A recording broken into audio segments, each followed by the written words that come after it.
Okay, so the next question says, a perfectly competitive firm will continue producing in the short run as long as it can cover its A, total cost, B, average total cost, C, average variable cost, or D, average fixed cost. And so let's take a look at the cost curve structure.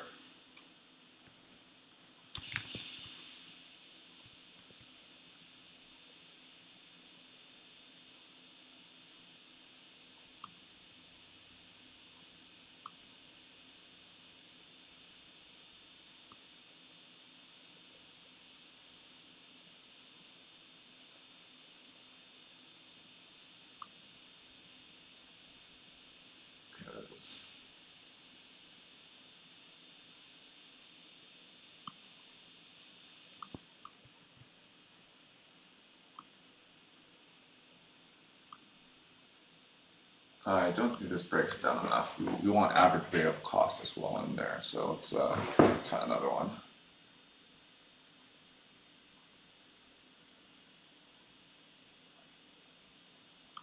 This looks good.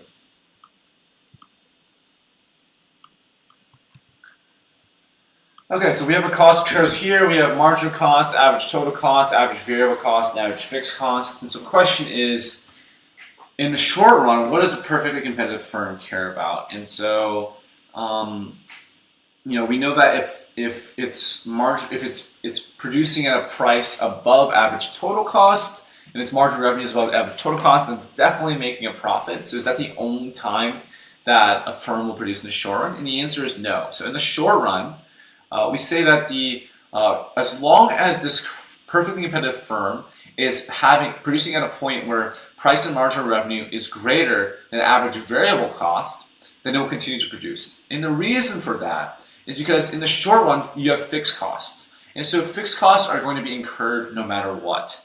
And so if you can produce at a price above average variable cost, that means that every single unit that you're producing is on average earning you positive revenue, right? Even though it might not offset all of the fixed costs, right? Because that would mean you would be above average total cost, which means you would definitely stay in the market. You might be in this area in between average variable cost. Maybe in this area in between average variable cost and average total cost, right?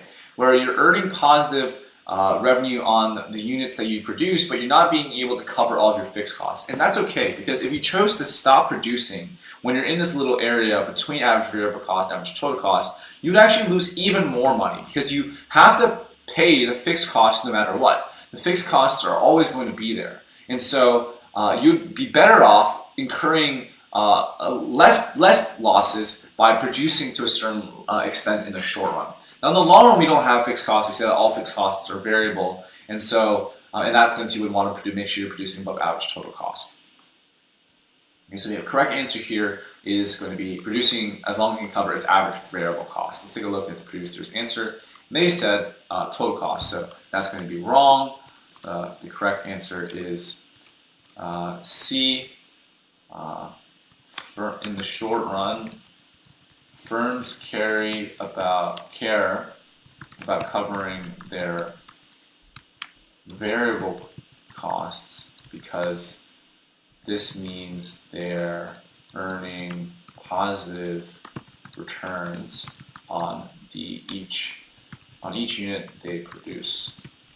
If the marginal revenue were to be less than average variable cost, then each unit would actually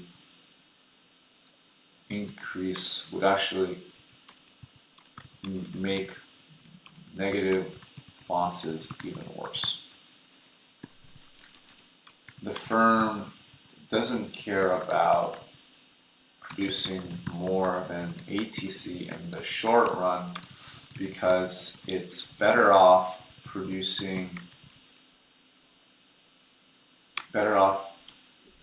continuing to produce goods even if MR is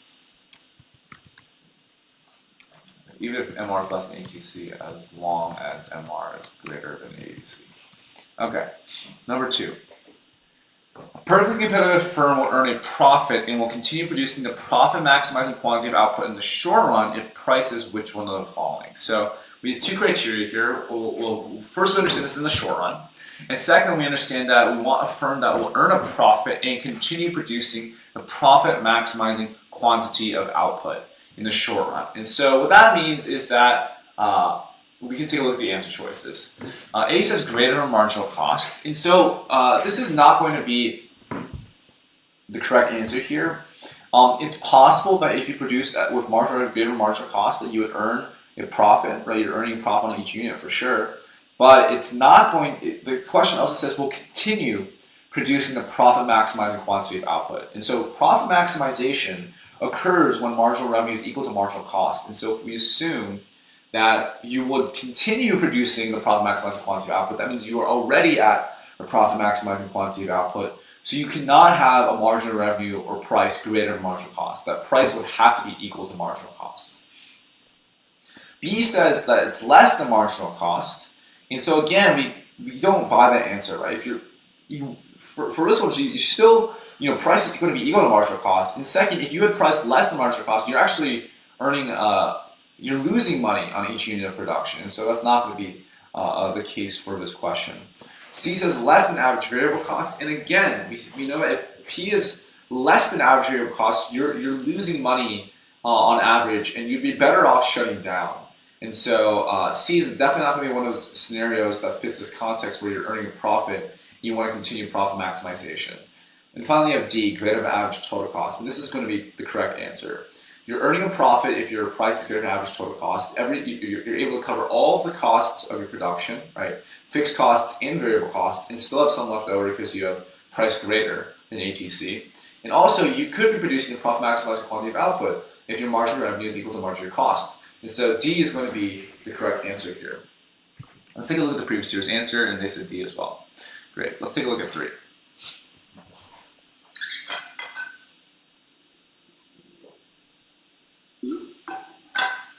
Monopolistic competition is an industry characterized by A product with many close substitutes, B, a horizontal demand curve, C, a small number of firms, or D, barriers to entry and exit.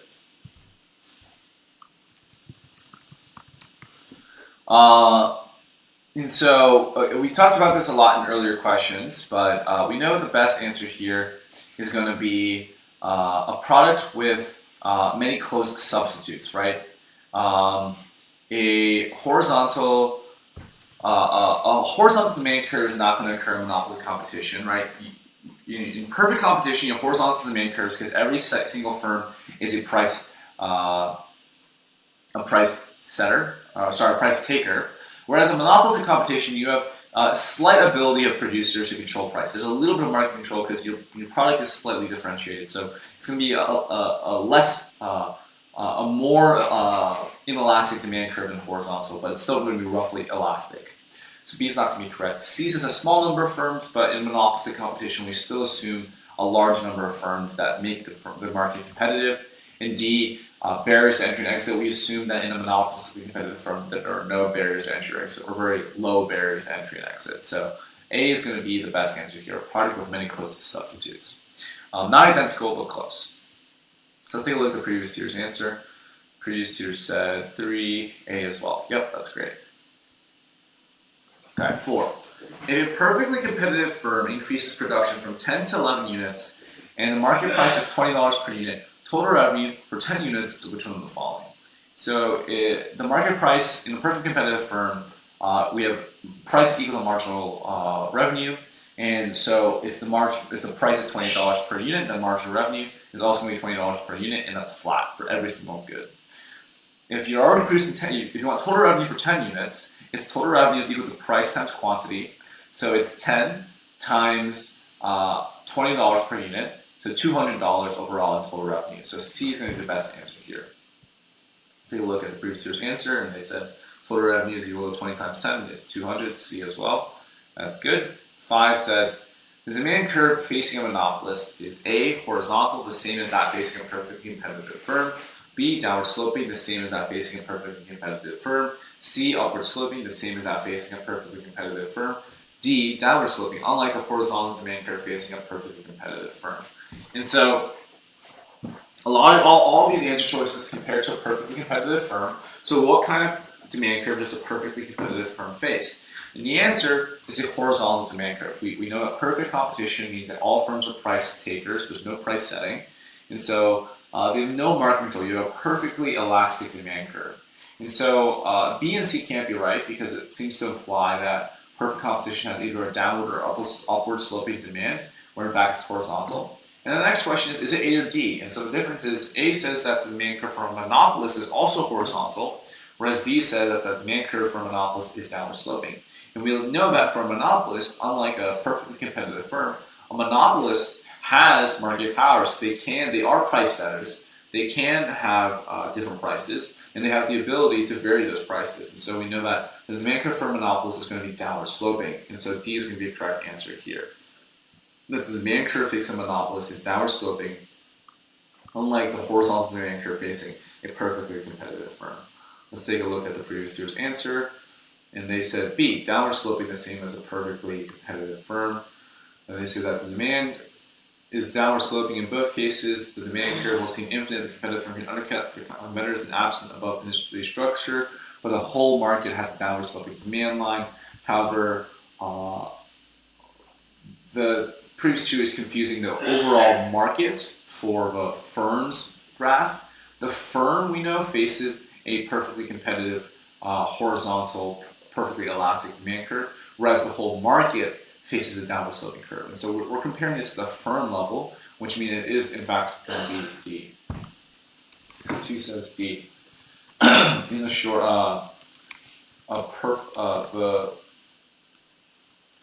while a perfectly competitive market has a downward sloping demand, the perfectly competitive firm has a perfectly elastic demand. Therefore,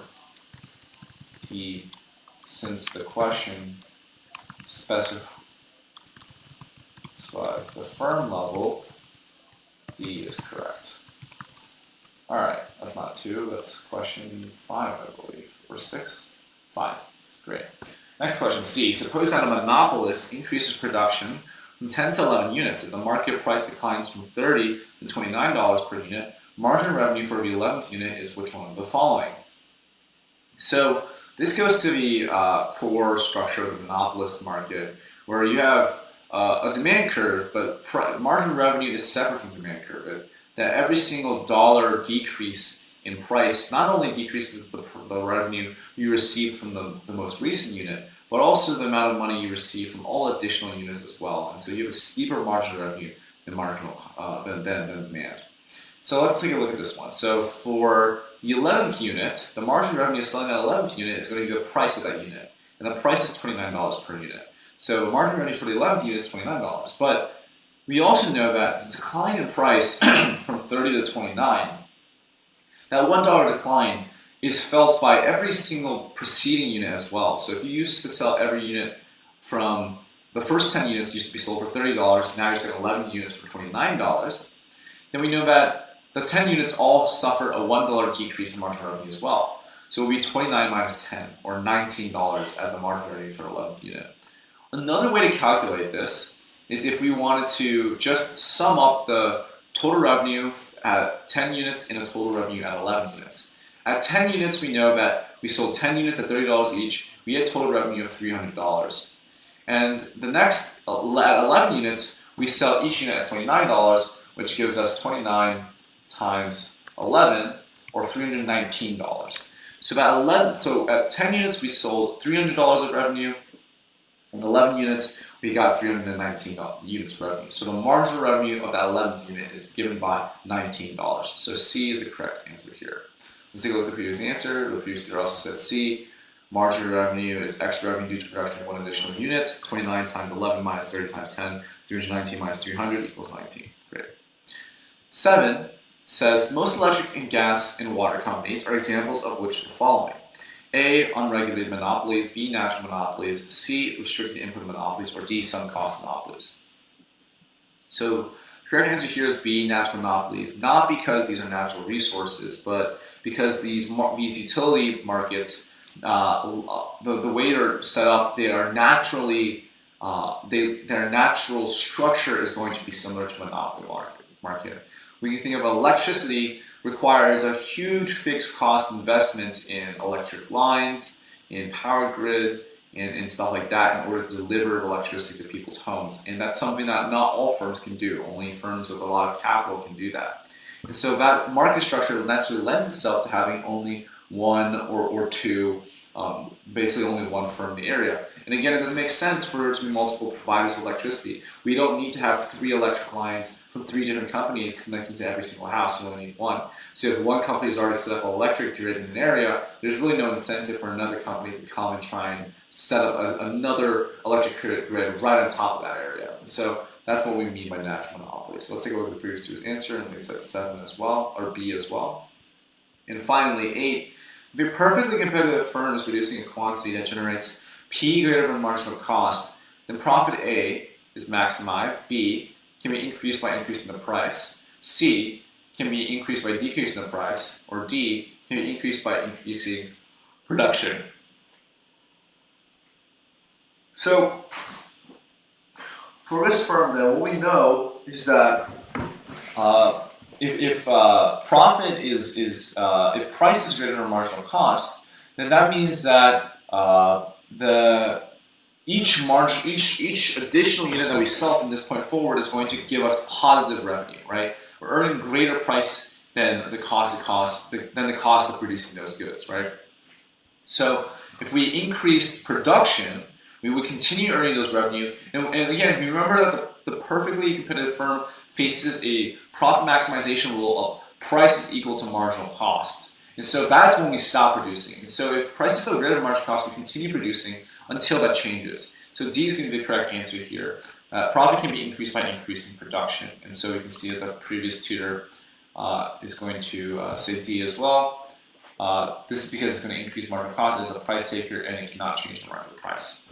Okay, so we'll review our answers now. 1 and 5 got different answers, so we're going to mark this as incorrect, and the other ones we agree on.